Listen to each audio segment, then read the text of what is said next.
So guys, हमारे पास यहाँ पर है एक नॉर्मल टीवी, और अगर हम इसको फोन से जूम करें ना तो कुछ इस तरीके से दिखता है। और अगर हम इस टीवी में कोई सा भी एक वीडियो को चलाएं तो देखना ये कुछ ऐसा दिखता है।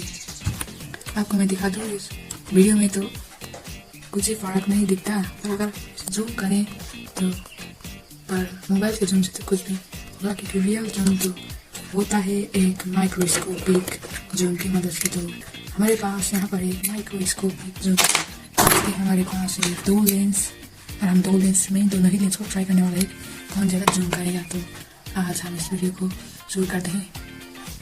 हमारे पास यहाँ पर है 2 प्रकार का लेंस, एक है 5x जूम का और दूसरा है 8x जूम का लेंस, और हम इस दोनों ही लेंस को ट्राई करने वाले हैं अपने मोबाइल कैमरे लगाकर।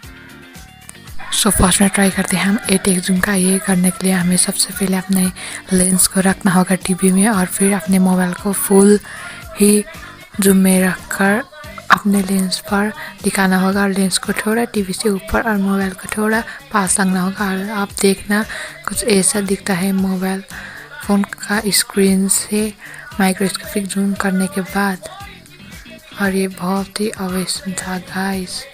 और जब हम इसे वीडियो में करें ना तो ये कुछ ऐसा होता है, आप देखो।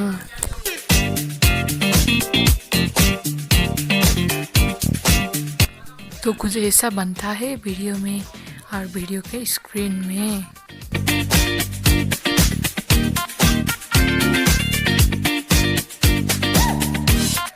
देखना इन एलईडी डिम और ब्राइट होकर वीडियो को तैयार करते हैं।